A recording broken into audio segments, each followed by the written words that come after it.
Hi, we're now doing we've been out in the field having fun at Pigeon River and Nogies Creek.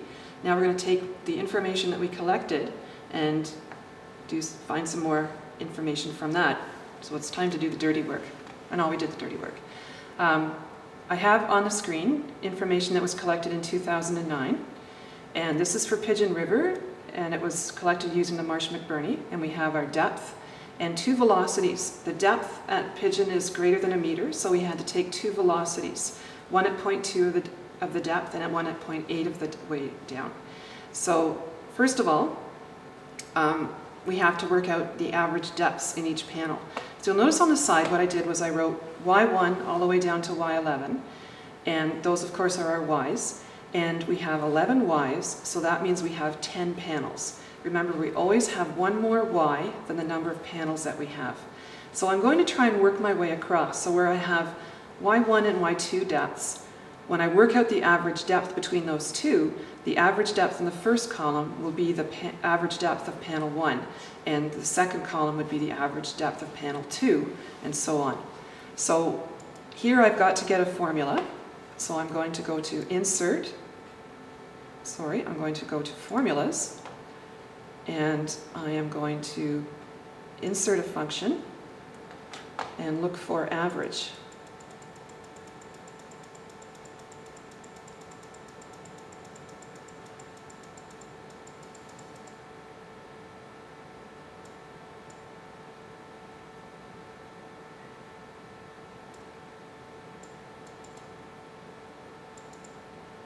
You know, some of these list it and some don't. Let's try statistical. Average. There we go. When you have this entered into your computer after a while and you go for a formula, it will say most recently used, and your average will come up easily. So you won't have to go through this. You just go to statistical first time if you haven't done it for a while. So we're doing average, okay. And my first number will be the 1.4, which is B6. My second number will be 1.82, which is C7. Okay, and that's giving me the average. Now I could do the same formula all the way down, or I can do the shortcut where I put the cursor in the lower right-hand corner and drag it down. And I'm just going to drag it as far as Y10 because I only have 10 panels. Now you notice I've got quite a range in decimal places here, and one thing I want to stress is you could use the significant digit rule, but another easy memory trick is to think you can only be as accurate as the instrument you're using. And here the Marsh McBurney went to 2 decimals. So everything we do is going to go to 2 decimals. So we've got this area highlighted. We're going to right click, format cells, number, and here we put in the number of decimal places, so we're going to go to 2. Okay, and we're going to do the same thing over here. Just to save time, I blocked out all of the cells. Number 2. Okay, now because we had 2 velocities in each panel, we've got to work out the average velocity. So I'm going to go for my average again, so I'm going to go to insert function. And here average shows up because we've used it before. Okay. And I want the average of D6 and E6. And this will work. Okay. And again, to save time, just put the cursor in the lower right-hand corner and drag it down. Now, our panel width, the panel width was measured as 9.1 meters. Or sorry, not the panel width, the stream width was 9.1 meters. So if we have a 9.1 meter wide stream and we have 10 panels, each panel is going to be 0.91 meters. So we can just type that in. But remember to divide the total stream width by 10, not by 11. And then we could drag. Our area is going to be our width times our average depth. So our formula will be a product, so we can go to insert function.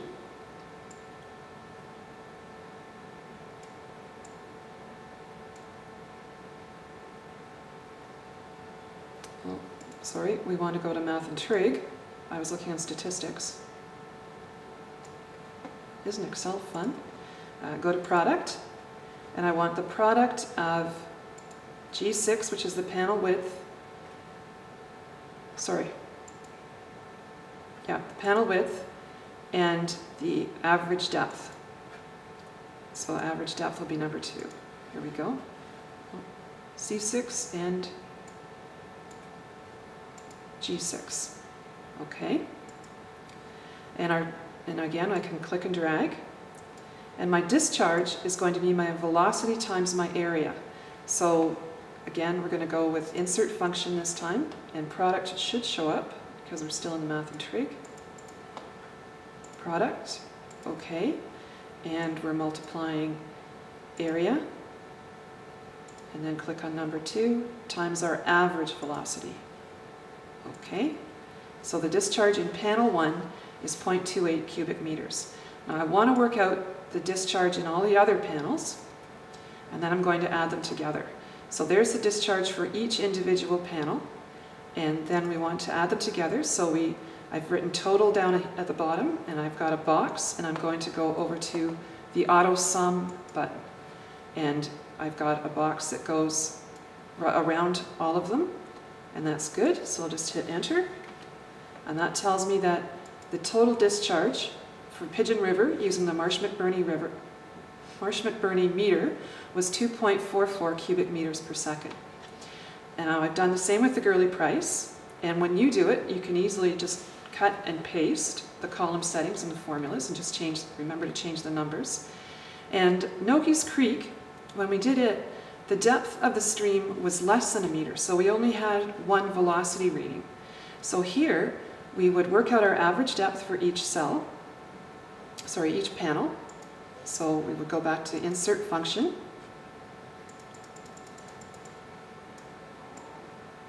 Go to statistical. Average, okay. Average of B45 and B46, okay. And then I can click and drag to copy just down to the top first 10 numbers. And I have measured everything to 2 decimals, so I can't come up with 3. So I'm going to right click on the box, format cells, number, go to number, 2 decimal places, okay. And we have our 1 velocity.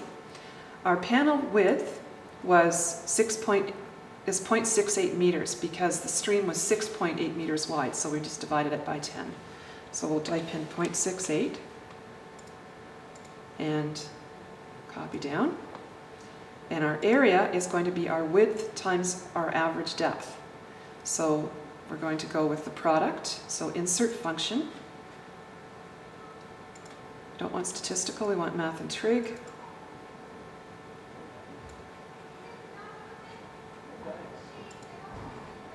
Product, okay, and I want the product of the width and the average depth.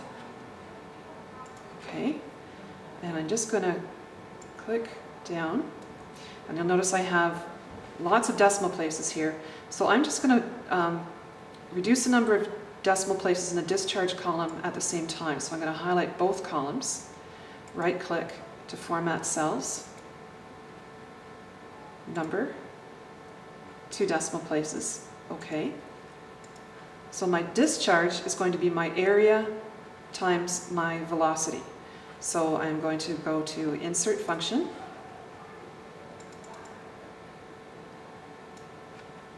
product, okay, area is our number 1 and our number 2 is our velocity, okay.